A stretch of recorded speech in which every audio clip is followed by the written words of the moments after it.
நான் என்னையே நான் புகழ்ந்து கொண்டேன். அதுதானடா தற்கொலை, அவ்வளவும் போதும், இனி நீ வேற வேலையை போய் பாரு என்றாராம் கண்ணன். நீங்க எல்லாம் இதை அதை படிச்சுட்டேன்னு இதை படிச்சுட்டேன்னு ரொம்ப பெருமையா பேசுறீங்களேப்பா. இதுல ஒன்றும் பெரிய விஷயம் இல்லை. எல்லாருக்கும் ஒவ்வொன்றை கடவுள் கொடுத்துத்தான் இருக்கிறான். தெய்வம் ஏதோ விதத்தை என்னை சில விஷயத்தை சொல்ல வைத்திருக்கிறது. அந்த விஷயம் கேட்டு என்னை வணங்குகிறீர்கள் என்றால் அந்த வணக்கம் கடவுளுக்குரியதே தவிர இந்த சின்ன மானுட பூச்சிக்கு இல்லை என்று நான் தெரிந்து கொண்டால்தான் உய்ய முடியும். ஆகவே பொருள் தேடுவதை விட அருள் தேட வேண்டும். அருள் தேடுவதற்கு வழி சொன்னவர்கள் நம் பெரியவர்கள். இது ஒரு புறவிதான். புறவி என்றால் களவெடு, பொய் சொல்லு, மது குடி, என்னவும் குடி, உனக்கு ஒரு புறவி தானே, அனுபவித்து விட்டு போ. ஆனால் பிறவி ஒன்றல்ல, அது ஒரு சங்கிலி தொடர். எல்லாம் வல்ல இறைவனுடைய திருவடிகளை என்னுடைய மனமொழிமைகளால் போற்றி பணிகின்றேன்.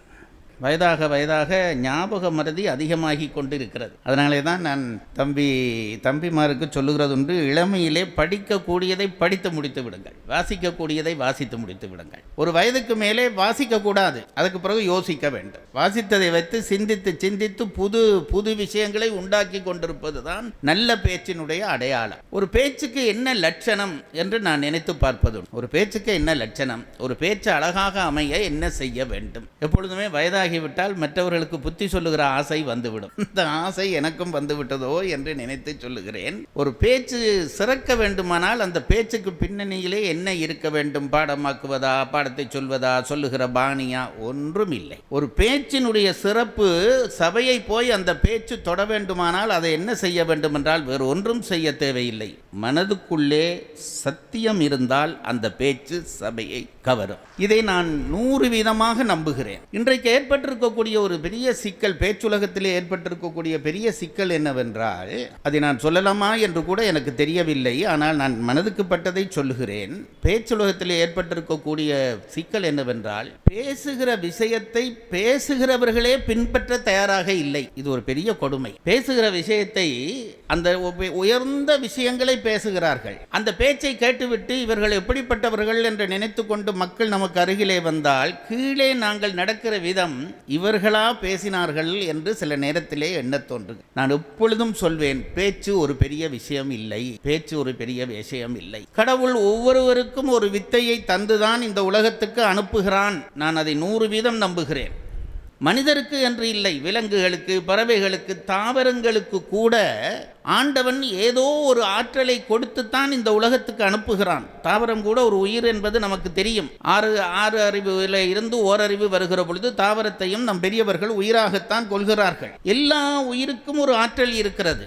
அந்த ஆற்றலிலே ஒன்றுதான் பேச்சாற்றல். அது நமக்கு கொஞ்சம் பேருக்கு வாய்த்திருக்கிறது. நாங்கள் ஒன்றும் பெரியவர்கள் என்று நினைத்து விடக்கூடாது. நான் சென்ற முறையும் சொன்னேனோ என்னவோ எனக்கு தெரியவில்லை, நானே மறந்து போய்விட்டேன். ஆகவே நீங்கள் கட்டாயம் மறந்திருப்பீர்கள் என்ற நம்பிக்கையிலே திருப்பி சொல்கிறேன்.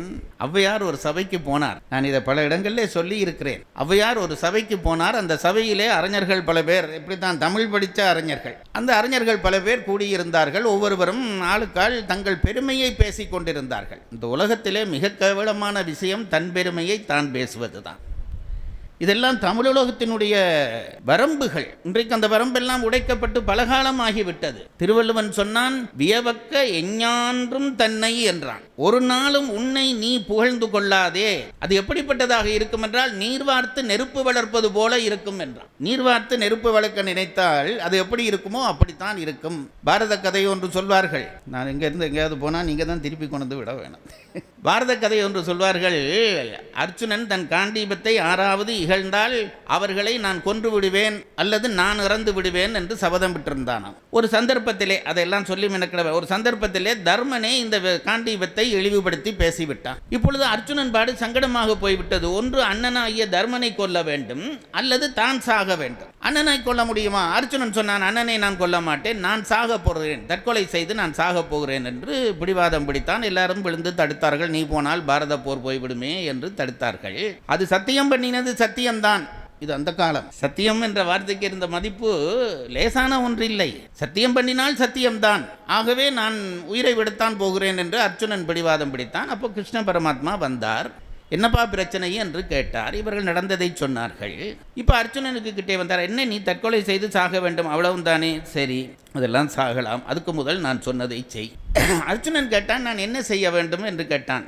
இந்த மேடை மாதிரி ஒன்று இருக்கிறதே, அதில் ஏறு என்றார். இவன் ஏறினான். ஒரு 10 நிமிஷம் உன்னை பற்றி நீ புகழ்ந்து பேசு, நீ இவ்வளவு காலம் என்னென்னவோ எல்லாம் பண்ணியிருக்கிறாய் அல்லவா, ஒரு 10 நிமிஷம் உன்னை பற்றி புகழ்ந்து பேசு என்றான். அர்ஜுனன் வெட்கப்பட்டான். நான் சொல்றேனடா, உன்னை பற்றி புகழ்ந்து பேசு. கண்ணன் வார்த்தையை தாண்ட முடியவில்லை. அர்ஜுனன் தான் செய்த பராக்கிரம காரியங்களை எல்லாம் தானே சொன்னான். சொல்லி முடிந்த உடனே அர்ஜுனனை பார்த்து கண்ணன் சொன்னார், இறங்கு என்றார். சரி, போய் அவரவர் வேலையை பாருங்கள் என்றார். அர்ஜுனனுக்கு கோபம் வந்துவிட்டது. கண்ணா, இது என்ன இந்த நேரமுமா விளையாடுவது? நான் என்ன சொன்னேன்? என் காண்டீபத்தை இகழ்ந்தால் நான் தற்கொலை செய்வேன் என்று சொல்லி இருக்கிறேன் அல்லவா? ஆகவே தற்கொலை செய்ய போன என்னை புகழ்ந்து பேச சொன்னா, இப்ப போய் அவரவர் காரியம் பார் என்று சொல்கிறாயே, இது என்னப்பா என்று கேட்டவுடனே கண்ணன் சொன்னானாம், நீ இவ்வளவு நேரம் என்ன பண்ணினாய்? நான் புகழ்ந்து கொண்டேன். அதுதானடா தற்கொலை, அவ்வளவும் போதும், இனி நீ வேற வேலையை போய் பார் என்றாராம் கண்ணன். தன்னைத்தான் புகழ்வது என்பது தற்கொலைக்கு சமமானது என்கிற அளவுக்கு நம்முடைய பெரியவர்கள் நினைத்து வைத்திருந்தார்கள்.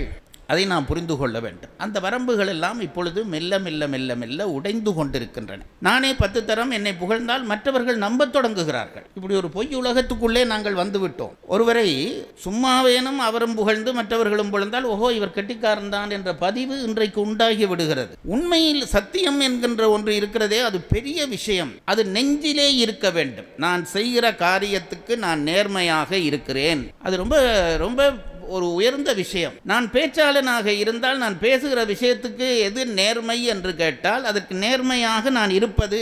அதனாலே தான் ஆற்றலை பெரிதாக போற்ற முடியாது.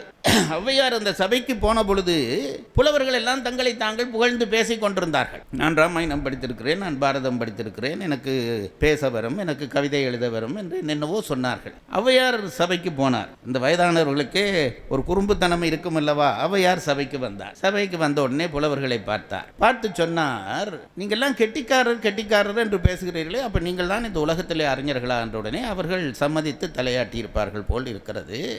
ஔவையார் சொன்னார், நான் சொல்லுகிற விஷயத்தை முதல் கவனியுங்கள் என்று சொல்லிவிட்டு சில விஷயங்களை தடுத்தடுத்து அடுக்கினார். வான்குருவியின் கூடு, வல்லறக்கு தொல்கரையான், தேன் சிலம்பி யாவர்க்கும் செய்தறிதால், யாம் பெரிதும் வல்லோமே என்று வலிமை சொல்ல வேண்டாங்கான், எல்லோருக்கும் ஒவ்வொன்று எளிது என்றார். புலவர்களை பார்த்து சொன்னார், நீங்க எல்லாம் அதை படிச்சுட்டேன்னு இதை படிச்சுட்டேன்னு ரொம்ப பெருமையா பேசுறீங்களேப்பா, இதுல ஒன்றும் பெரிய விஷயம் இல்லை. எல்லாருக்கும் ஒவ்வொன்றை கடவுள் கொடுத்துத்தான் இருக்கிறான். அது அவர் சொன்ன வரிசை இருக்கிறதே, குருவி கூடு, வான்குருவி கூடு, தூக்கணாங்குருவி கூடு கட்ட முடியுமா நம்மால்? அது மாதிரி கரையான் கூடு நம்மால் கட்ட முடியுமா? நான் விரித்து சொல்ல விரும்பவில்லை, நேர கட்டுப்பாடு இருக்கிறபடியால் விரித்து சொல்ல விரும்பவில்லை. இப்படியெல்லாம் ஒவ்வொன்றாக சொல்லிவிட்டு, வான்குருவியின் கூடு, வல்லருக்கு தொல்கரையான், தேன் சிலம்பி, தேனி சிலந்தி, இதையெல்லாம் நம்மால் செய்ய முடியாத விஷயங்கள். ஆகவே நீ கொஞ்சம் படிச்சு விட்டு நீ ஏதோ பெரிய ஆள் என்று நினைத்து பேசாதே. இது ரொம்ப முக்கியம் பாருங்கள். அறிவுலகத்தை பொறுத்தளவிலே எவன் ஒருவன் பணிகிறானோ அவன் உயர்வான், எவன் ஒருவன் உயர்கிறானோ அவன் வீழ்வான். கம்பன் அடிப்படையினுடைய அந்த படம் எனக்கு அதைத்தான் சொல்லுகிறது. அவர் அவ்வளவு குனிந்து வணங்குகிறார் என்றால் அவ்வளவு உயர்ந்த மனிதர் என்று அர்த்தம். அப்படி ஒரு உயர்ந்த மனிதர் செய்த ஒரு கம்பன் கடக கட்டிடத்துக்குள்ளே இருந்து நாங்கள் கம்பனை பேச வந்திருக்கிறோம். நான் எப்பொழுதும் சொல்லுகிறேன் பாருங்கள், ராமாயணத்தை ஆரம்ப காலத்திலே பேசுகிற பொழுது எனக்கு இப்போ எல்லாம் என்ன நினைப்பு என்று கேட்டால், மரவின் பைந்தா சார் என்ன நினைக்கிறாரோ தெரியவில்லை, பேசி முடிந்து விட்டது, இனி பேசுவதற்கு ஒன்றும் இல்லை, அப்படித்தான் நான் நினைக்கிறேன். அப்போ ஏன் இங்கே வந்தா என்றால் கூப்பிடுகிறவர்களை மறுக்கவும் முடியவில்லை, சாமி கட்டளை இட்டால் வர வேண்டியும் இருக்கிறது. பேச்சு என்பது என்னுடைய இன்றைய மனநிலை சொல்லுகிறேன், இந்த இளைஞர்களுக்காக சொல்லுகிறேன், ஒரு அளவுக்குத்தான் வித்தை, அதற்கு பிறகு அதையும் கடக்க வேண்டும். கல்வி என்னும் பல்கடல் பிழைத்தும் என்றார். அறிவு வளர வளர வளர நம்மை அறியாமல் நமக்குள்ளே ஆணவம் வளர்ந்து கொண்டே இருக்கும். நீங்கள் யாரும் இதிலிருந்து தவிர்க்க முடியாது. எவன் தவிர்க்கிறானோ அவன் ஞானி ஆவான், எவன் அதில் இருந்து தப்பி வருகிறானோ அவன் ஞானி ஆவான். நாம் ஆணவப்படாவிட்டாலும் நம்மை ஆணவப்பட வைப்பார்கள். நான் அப்படித்தான் நினைக்கிறேன். இப்போ நான் நடந்து வந்தேன், நேற்றும் வந்தேன், எல்லாரும் எழும்பி எனக்கு வணக்கம் சொன்னார்கள். இதிலிருந்து நான் தப்ப வேணுமே. மனம் என்ன நினைக்கும் சொல்லுங்கள். உடனே ஓஹோ, அப்போ நான் ஒரு பெரிய ஆள்தான் போல் இருக்கிறது, எல்லாரும் என்னை எழும்பி வணங்குகிறார்களே. அந்த நிமிஷம் என் மனதிலே நான் அடக்காவிட்டால் நான் ரொம்ப கீழான ஒரு புழுவாக மாறிவிடுவேன். நீங்கள் சொல்லுகிற வணக்கம் எனக்குரியதல்ல, அது தெய்வத்துக்குரியது. தெய்வம் ஏதோ விதத்தை என்னை சில விஷயத்தை சொல்ல வைத்திருக்கிறது. அந்த விஷயம் கேட்டு என்னை வணங்குகிறீர்கள் என்றால் அந்த வணக்கம் கடவுளுக்குரியதே தவிர இந்த சின்ன மானுட புச்சிக்கு இல்லை என்று நான் தெரிந்து கொண்டால்தான் உய்ய முடியும். அதனால்தான் பெரியவர்கள் சொன்னார்கள், வித்யாம் வினய சம்பந்தாம் என்றார்கள். வித்தையோடு எது சம்பந்தப்பட்டதாக இருக்க வேண்டும் என்றால் வினயம். வினயம் என்றால் பணிவு. பணிவில்லாத ஒருவனை இந்த உலகத்திலே சில நேரத்திலே நாங்கள் வெற்றி பெற்று விடலாம், அதற்கு அப்பாலும் நாம் வாழ வேண்டும் அல்லவா? பல பேருக்கு இன்றைக்கு அது மறந்து போகிறது. அதுதான் எனக்கு இருக்கிற பெரிய கவலை. எது மறந்து போகிறது என்றால், இந்த உலக வாழ்க்கையோடு நம் வாழ்க்கை முடிகிறது என்று நினைக்கிறார்கள். நம் பெரியவர்கள் அப்படி நினைத்தவர்கள் இல்லை. அதனால்தான் எதை எடுத்தாலும் இம்மை மறுமை என்று ரெண்டாக பிரித்து கொண்டுதான் வாழ்க்கையை அவர்கள் பார்த்தார்கள். இம்மையிலே நமக்கு ஒரு வாழ்க்கை, அதுதான் இந்த பேச்சு, மேடை, கார் ஓடுவது, பஸ் ஓடுவது, இதெல்லாம் இந்த இம்மை. இதற்கு பிறகு ஒரு வாழ்க்கை இருக்கிறது அல்லவா? அந்த வாழ்க்கைக்கு இங்கே நான் சொத்து சேர்க்க வேண்டும். அது ரொம்ப முக்கியம். இங்கே நான் சேர்க்கிற சொத்து தான் அடுத்த வாழ்க்கைக்கு எனக்கு உதவ போகிறது. அந்த சொத்து நீங்கள் நினைக்கிற பணமோ காசோ இல்லை. பணிவும் அன்பும் அருளும் தான் அந்த சொத்து. ஆகவே அதை தேடுவதற்குத்தான் நமக்கு கருவிகள் தேவை. அப்படி பெரும் கருவிகளை தமிழ்த்தாய் நமக்கு நிறைய தந்திருக்கிறார். பெரும் கருவிகளை நமக்கு தமிழ்த்தாய் தந்திருக்கிறார். ஒரு திருக்குறள் போதாதா நாம் வாழ்ந்து முடிக்க? ஒரு கம்பன் போதாதா நாம் வாழ்ந்து முடிக்க? இந்த விஷயத்திலே நாங்கள் பெரும் கோடீஸ்வரர்கள். தமிழர்களாகிய நாங்கள் பெரும் கோடீஸ்வரர்கள். எங்களுக்கு எங்களுடைய பெருமை என்னும் தெரியவில்லை. அதுதான் பெரிய கொடுமை. கம்பனையும் நான் பெரும்பாலும் கம்பன் விழாக்களிலேயே பார்க்கிறேன். பேசுகிற பல பேர் உடனே ஷேக்ஸ்பியரையும் அவரையும் இவரையும் எடுத்துக்காட்டித்தான் பேச விரும்புகிறார்கள். அப்படி சொன்னாதான் சபையும் ஒரு தரம் ஓஹோ இவருக்கு ஆங்கிலமும் தெரியும் என்று நினைக்கிறது. மேற்கோள் காட்டுவதற்கு நம்மிடமா புலவர்கள் இல்லை? நீங்கள் நினைத்து பாருங்கள், நம்மிடமா புலவர்கள் இல்லை? அத்தனை புலவர்களையும் வைத்திருக்கிற ஒரு சொத்துக்கு சொந்தக்காரர்கள் நாம் என்ற தலை நிமிர்வு நமக்கு இருக்க வேண்டும். நான் எப்பொழுதும் அதைத்தான் சொல்வதுண்டு. தமிழர்கள் ஒன்றும் தாழ்ந்தவர்கள் அல்ல. மேற்கு நாட்டினரிடம் பொருள் இருக்கிறது, அருள் இருக்கிறதா? இப்பதான் அவன் எங்களிடம் கை நீட்டி அதை வாங்க முயற்சிக்கிறான். அருளா பொருளா பெரிதென்றால் பொருள் இன்றைக்கு இருந்து அது பூரியார் கண்ணும் உல என்றார் திருவள்ளுவர். அது சின்ன ஒரு ஸ்வீப் டிக்கெட் விழுந்துட்டா ஒன்றும் படிக்காத வெறும் முட்டாளான ஒரு பிச்சைக்காரன் நாளைக்கு பணக்காரன். அருள் அப்படி வந்து விடுமா? ஒரு சர்டிஃபிகேட் எடுத்து அருள் வருமா? அது வராது. ஆகவே பொருள் தேடுவதை விட அருள் தேட வேண்டும். அருள் தேடுவதற்கு வழி சொன்னவர்கள் நம் பெரியவர்கள். கம்பன் அதைத்தான் செய்தான். கம்பனை படித்தால் என்ன வரும் என்று கேட்டபொழுது ஒரு புலவர் அப்படியே பட்டியல் கொடுக்கிறார். நாடிய பொருள் கைகூடும். அவனுக்கு தெரியும் நமக்கு அதில் தான் முதல் நாட்டம் என்று தெரியும். நமக்கு எல்லாருக்கும் பொருளே தான் நாட்டம். அருள் வரும் என்றால் அது அடுத்த பிறவியில் வரட்டும் சார்ன்னுவான். பொருளே நாட்டம் என்று தெரிந்து கொண்டு அதை முதல் சொன்னான். நாடிய பொருள் கைகூடும். நீ எது விரும்புகிறாயோ அது உனக்கு கிடைக்கும். சத்தியம் பண்ணி சொல்கிறேன், கிடைக்கும். கம்பனை கேளுங்கள், கம்பனை படியுங்கள், கம்பனை போற்றுங்கள், நினைத்தது நடக்கும். இது என் வாழ்க்கையிலும் கண்ட உண்மை. நான் ரொம்ப சாதாரணன். எனக்கு என்னை தெரியும், ரொம்ப சாதாரணன். படிப்பிலே நான் மகா மட்டம். அப்படித்தான் இருந்தேன். நான் படித்த பாடசாலையிலே ஒரு நாள் நான் வகுப்புக்கு போகாவிட்டால் அங்கு ஒருவருக்கும் தெரியாது நான் வரவில்லை என்று. அந்த அளவுக்கு நான் முக்கியமானவன். ஆசிரியர்களுக்கு தெரியாது, மாணவர்களுக்கு தெரியாது என்பாட்டுக்கு நான் ஒரு மூலையிலே இருப்பேன். எனக்கு இப்படி ஒரு ஆற்றல் கிடைத்தது என்பது வேறொன்றும் இல்லை. நான் கம்பனை நேசித்தேன், அவ்வளவுதான் எனக்கு கிடைத்தது. கம்பனை நேசித்தேன். அந்த நேசிப்பை கற்றுத்தந்தவர் இந்த மகான் தான் கற்றுத்தந்தார். நான் நினைக்கிறது உண்டு, காரைக்குடிக்கு வேறு என்ன பெருமைகள் பல இருக்கலாம். செட்டிநாட்டார்களுக்கு இல்லாத பெருமை இல்லை. நகரத்தார் நிறைய பெருமை. அரசர்களுக்கு அடுத்ததாக பெருந்தொண்டுகள் உலகளாவி செய்தவர்கள். ஆனாலும் நான் சொல்லுகிறேன், காரைக்குடியை பொறுத்தளவிலே கம்பனடிப்பொடி என்று ஒருவர் இருந்தார் என்ற ஒரு பெருமை மட்டும் உங்களுக்கு போதும். இதை திரும்ப திரும்ப உங்கள் தலைமுறைக்கு சொல்லுங்கள். நான் அதைத்தான் நினைக்கிறேன். திரும்ப திரும்ப உங்கள் தலைமுறைக்கு சொல்லுங்கள். என்ன காரியம் சாதித்தார், எத்தனை பேரை உயிர்ப்பித்தார் என்று. பாரதம் முழுக்க ஒரு 51 கம்பன் கழகத்துக்கு கிட்டே இருந்தது. அப்போ நான் வருகிற காலத்தில் 81ஆம் ஆண்டிலே. அதுக்கு பிறகு இலங்கையிலேயும் சிங்கப்பூரிலேயும் ஒரு கழகம் ஆரம்பிக்கப்பட்டன. சிங்கப்பூர் கழகம் மெல்ல மெல்ல வழக்கொழிந்து விட்டது. இன்றைக்கு உலகம் பூராகவும் கம்பன் கழகங்கள் உருவாகி இருக்கின்றன. லண்டனிலே இருக்கிறது, சுவிட்சர்லாந்திலே இருக்கிறது, ஆஸ்திரேலியாவிலே இருக்கிறது. இப்படி உலகம் பூராவும் கம்பன் கழகங்கள். ஆண்டுக்கு ஒரு விழா எடுக்கிறார்கள். இதெல்லாம் அவர்கள் பெருமை இல்லை, இவருடைய பெருமை. இந்த கம்பனுடைய சிறப்பை நாம் சொன்னால் போதும். அதனால் தான் சொன்னான் அந்த புலவன், நாடிய பொருள் கைகூடும். பிறகு சொன்னான், ஞானமும் புகழும் உண்டாம். கம்பனை படிக்க படிக்க என்ன நடக்கும்? உனக்கு தேவையானது கிடைக்கும். நான் கண்ணாலே பார்த்திருக்கிறேன். எத்தனையோ என்னை பொறுத்தவரை இப்போ கேட்டாலும் நான் சொல்லுவேன், கம்பனை விட திருவள்ளுவர் ஒரு படி மேல்தான். அப்படித்தான் என்னுடைய அபிப்பிராயம். ஆனால் திருவள்ளுவருக்கென்று கழகம் தொடங்கின எந்த கழகமும் பெரிய அளவிலே வளரவில்லை, ஓரிரண்டை தவிர. கம்பனை தொட்டால் அது எப்படியோ வளர்ந்து விடுகிறது. கம்பனுக்கு யார் கழகம் எடுக்கிறானோ அவன் ஏதோ ஒரு விதத்திலே சமூக அந்தஸ்துள்ள பெரிய மனுஷனாக மாறி விடுகிறான். இங்கே கம்பனடி பொடி ஆகட்டும், அங்கே இஸ்மாயில் ஆகட்டும், கோவையிலே அவர் ஜி.கே. சுந்தரமாகட்டும், எங்கு பார்த்தாலும் கம்பன் கழகத்தை தொட்டவர்கள் உயர்ந்து கொண்டே போகிறார்கள். நீங்கள் அதை நம்புகிறீர்களோ இல்லையோ, நான் என்னை சான்றாக சொல்லுகிறேன். ஒரு மக்கு பையனாக இருந்த என்னை கம்பனை தொட வைத்து இன்றைக்கு நீங்கள் எல்லாரும் மதிக்கிற ஒரு இடத்திலே என்னை உட்கார வைத்திருக்கிறார் என்றால் அது கம்பன் தந்த பெருமைதான் என்பதிலே எனக்கு எந்த சந்தேகமும் இல்லை. அதனாலே தான் சொன்னார் ஞானமும் புகழும் உண்டாம். அதுக்கு பிறகு சொல்லுகிறார் பாருங்கள், இந்த உலகத்துக்கு இவ்வளவும் போதும். எது? பொருள் போதும், புகழ் போதும், அறிவு போதும். அது மட்டும் போதுமா வாழ்க்கைக்கு? உன்னுடைய வாழ்க்கை என்பது என்ன? இந்த ஒரு பிறவிதானா? இந்த பிறவியோடு உன் வாழ்க்கை முடிந்து விட்டதா? நல்லது. அப்படி என்றால் பொருள் தேடு, களவு எடுத்தென்றாலும் பொருள் தேடு, வாழ்ந்து சந்தோஷமா போ, ஒரு கவலையும் இல்லை. நானே அதுக்கு அனுமதிப்பேன். இது ஒரு பிறவிதான். பிறவி என்றால் களவெடு, பொய் சொல்லு, மது குடி, என்னவும் குடி, உனக்கு ஒரு பிறவி தானே, அனுபவித்து விட்டு போ. ஆனால் பிறவி ஒன்றல்ல, அது ஒரு சங்கிலி தொடர். அருணகிரிநாதர் சொன்னார், எழுகடல் மணலை அளவிடின் அதிகம் எனது இடர் பிறவி அவதாரம் என்றார். 7 கடல் மணலை எடுத்து எண்ணினால் அதை விட கூட வருமா நாம் எடுக்கிற பிறவி. இந்த தொடர்ச்சியிலே நீ வாழ வேண்டும் என்பதை மறந்து போனாயா? நான் உங்களை கேட்கிறேன். இந்த தொடர்ச்சியிலே வாழ வேண்டுமே. இந்த பிறவி சரி, வாழ்ந்து விட்டாய். அடுத்த பிறவி, அதுக்கடுத்த பிறவி, இந்த அடுத்த பிறவிகளிலே நீ கொஞ்சம் கொஞ்சமாக உன்னுடைய ஆன்மா பக்குவப்பட்டு கடைசியிலே ஆண்டவன் திருவடியை அடைந்தால்தான் நீ எடுத்த இந்த பிறவி புண்ணிய பிறவி ஆகும். அதற்கு ராமாயணம் உதவி செய்யும் என்றான் அந்த புலவன். நாடிய பொருள் கைகூடும், ஞானமும் புகழும் உண்டாம், வீடியல் வலியதாக்கும், வேரியங்கமலை நோக்கும், நீடிய அரக்கர் சேனை நீறுபட்டொழிய வாகை சூடிய சிலை ராமன் தோல்வலி கூறுவோர்க்கே.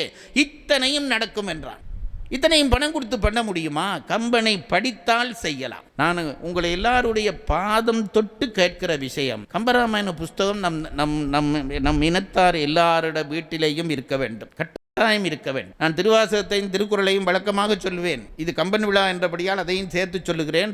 இருந்தால் என்ன ஆகும் என்று கேட்டால், நாம் படிக்கிறோமோ இல்லையோ, ஒரு பிள்ளை நம்முடைய இந்த திருக்குறளை ராமாயணத்தை பூஜை அறையில் வைத்து தொட்டு கும்பிட்டு கொண்டே வாருங்கள். இது அப்பா கும்பிட்டது என்று பிள்ளை கும்பிடுவான். அவன் படிக்க வேண்டாம், கும்பிடட்டும். அவன் கும்பிட்டது என்று அவன் பிள்ளை கும்பிடுவான். இப்படியே கும்பிட்டு கொண்டு வர நம் சந்ததியிலே யாரோ இந்த வழிபாட்டுதலினாலே இதை படிக்கிற ஒரு பிள்ளை வந்து பிறப்பான், புஸ்தகத்தை எடுப்பான், படிப்பான், நாளை நம் இனத்துக்கு பெருமை சேர்ப்பான். இதற்காகத்தான் கம்பன் விழாவை திரும்ப திரும்ப நம் பெரியவர்கள் நடத்துகிறார்கள். சில பேர் அதையும் கேட்பா, என்ன பிரயோசனம் சார்? ராமன், லட்சுமணன், அனுமன் எல்லாம் எப்போ வாழ்ந்து முடிந்தவர்கள். நீங்கள் கொஞ்சம் பேர் படிச்சுட்டீங்க, உங்கள் கட்டித்தனத்தை சபையில் சொல்ல வேணும், அதுக்காக ஒரு தலைப்படுத்தி பட்டிமண்டபம் பேசி உங்களை காட்ட வந்துட்டீங்களா என்றால், காட்ட வந்தது எங்கள் நோக்கமும் இல்லை, எங்களை அழைத்தவர்களுடைய நோக்கமும் இல்லை. திரும்ப திரும்ப நல்ல விஷயங்களை கேட்பதனாலே உண்மை நடக்கும். நான் எப்பொழுதும் சொல்லுகிறேன் பாருங்கள், பேச்சினுடைய அழகு. நான் திரும்ப திரும்ப சொல்லுகிறேன், வாழ்க்கையிலே அறிவின் மூலமாக மெல்ல மெல்ல மெல்ல மெல்ல உயர்ந்து நீ கடவுளை தொட்டு விட்டாயா, அதற்கு பிறகு நீ சொல்வதுதான் உண்மை. நீ உண்மையை சொல்ல வேண்டும் என்று கூட இல்லை, நீ சொல்வது எல்லாம் உண்மையாகிவிடும். அபிராமி பட்டர் அம்பாளை தொட்டு கொண்டிருந்தார். அரசன் வந்து கேட்டான், இன்றைக்கு என்ன அமாவாசையா பருவமா என்று. இவர் உடனே மாறி திதியை சொன்னார். பிழையாத்தான் சொன்னார். அபிராமி பட்டர் சொன்னது பிழை. நம்முடைய தமிழுக்கு, நம்முடைய அறிவுக்கு பிழை. என்ன சார், பிழை சொன்னா பிழை தானே சார், அப்படித்தானே நாங்கள் சொல்ல வேண்டும். இன்றைக்கு நிலவு வரும் என்றார். அமாவாசையில் நிலவு வருமா சார்? நான் உங்களை கேட்கிறேன், அமாவாசையில் நிலவு வருமா? அன்றைக்கு நிலவு வந்தது. ஏனென்றால் சத்தியத்தை தொட்டு கொண்டிருந்த மனிதனுடைய வார்த்தையிலே இருந்து, வாயிலே இருந்து பிறக்கிற வார்த்தைகள் எல்லாம் சத்தியமாக மாறும். அதில் ஒரு சந்தேகம் இல்லை. நான் நிச்சயமாக சொல்லுகிறேன், இந்த இலக்கியங்களை படிப்பதனாலே இந்த நம்பிக்கை தான் நம் நெஞ்சில் வர வேண்டும். நம்முடைய வார்த்தைகள் எல்லாம் இப்பொழுது வலுவிழந்து போய்விட்டன. சும்மா மனிதர்களை துன்பப்படுத்த அல்லது பொய்யாக புகழத்தான் இன்றைக்கு நம் வார்த்தைகள் உதவி கொண்டிருக்கின்றன, வேறு ஒன்றுக்கும் உதவவில்லை. திருவள்ளுவர் ஒரு சொல் பயன்படுத்துகிறார், நிறைமொழி மாதர் என்று ஒரு வார்த்தை பயன்படுத்துகிறார். அது என்ன சார் நிறைவழி மாதர்? தர்க்கத்திலே ஒரு முறை உண்டு. இது நிறைமொழி மாந்தர் என்று சொன்னதிலிருந்து நாங்கள் இன்னொரு விஷயத்தை எடுக்கலாம். நாங்கள் எல்லாரும் குறைமொழி மாதர். அது என்ன நிறைமொழி மாதர் குறைமொழி மாதர்? நாம் பேசுகிற வார்த்தையை என்ன செய்யும் என்றால் ஒரு பொருளை நினைவூட்டும். அவ்வளவுதான் நம் வார்த்தைக்கு இருக்கிற சக்தி. மாடு என்கிறேன், இப்போ உங்கள் மனதில் எல்லாம் ஒரு மாடு வந்திருக்கும். இப்போ அமெரிக்க ஜனாதிபதி என்கிறேன், அந்த பாவி இப்போ எல்லார் மனதிலையும் வந்திருப்பார் தானே. அந்த வார்த்தை அந்த பொருளை நினைவூட்டும். இதுதான் நம்முடைய வார்த்தை.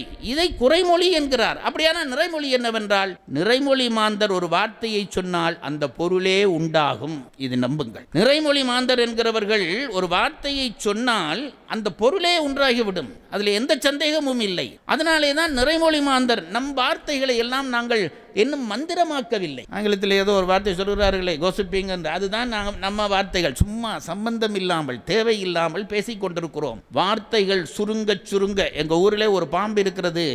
அது இங்கேயும் அந்த பேர் தானோ தெரியல, புடையன் பாம்புன்ற ஒரு பாம்பு. அது என்ன இப்போ இங்கே விரியன் பாம்பு, அது என்னமோ முத்திரையாக இருக்கும். அது மேலே அந்த பாம்பு ஆரம்ப காலத்தில் ஒரு 6 அடி இருக்கும். பிறகு அது முதிர முதிர முதிர முதிர என்ன ஆகும் என்று கேட்டால் கட்டையாகி கொண்டு வந்து 1 அடிக்கு அந்த பாம்பு வந்துருமா. நம் பெரியவர்கள் சொல்வார்கள். பிறகு அது பறக்க ஆரம்பிச்சுடும் என்பார். வார்த்தைகளும் அப்படித்தான். நம்முடைய வார்த்தைகள் எல்லாம் இப்ப நீளப்பாம்பாக வீணாக நெளிந்து கிடக்கின்றன. அதை சுருக்க சுருக்க சுருக்க சும்மா சுருக்க. அப்ப வார்த்தை எப்படி சுருக்கலாமா? சுருக்க முடியாது. ஞானம் ஏற ஏற வார்த்தை சுருங்கும். ஞானம் ஏற ஏற வார்த்தை சுருங்கும். அப்படி சுருக்கி விட்டீர்களே ஆனால் அந்த வார்த்தை பறக்க தொடங்கிவிடும். நீ சொல்வதெல்லாம் இந்த உலகத்திலே நடக்கும். இன்றைக்கு கெட்டவர்களுக்கு துன்பம் இல்லை, நல்லவர்களுக்கு துன்பம் இருக்கிறது. என்ன துன்பம் சொல்லுங்கள் பார்ப்போம். எம் கண்ணுன்னாலே தீமை நடக்கிறது. அதை தடுக்க நம்மால் முடியவில்லை. கேட்டால் சொல்லுகிறார்கள், ஐயோ அவர்கள் பலமாக இருக்கிறார்களே, நான் தனி ஒரு ஆள் எப்படி திருத்துவது என்று கேட்கிறார்கள். அஞ்சாதே. நீ உன்னுடைய ஞானத்தை வளர்த்தும் சத்தியத்தை தொடு. நீ சொன்னால் அவன் விழுவான். அதில் எந்த சந்தேகமும் இல்லை. ஒரு தனி மனிதன் சொல்ல ஒரு சமூகத்தில் இருக்க கூட்டமாக இருக்கக்கூடிய தீயவர்கள் அழிவார்கள். இதையெல்லாம் கம்பன் விழாவிலே சொல்கிறீர்களே, என்ன பொருத்தப்பாடு என்று கேட்டால், இந்த நம்பிக்கைகளை எனக்கு கம்பன் தான் தந்தான், உங்களுக்கும் தர வேண்டும்.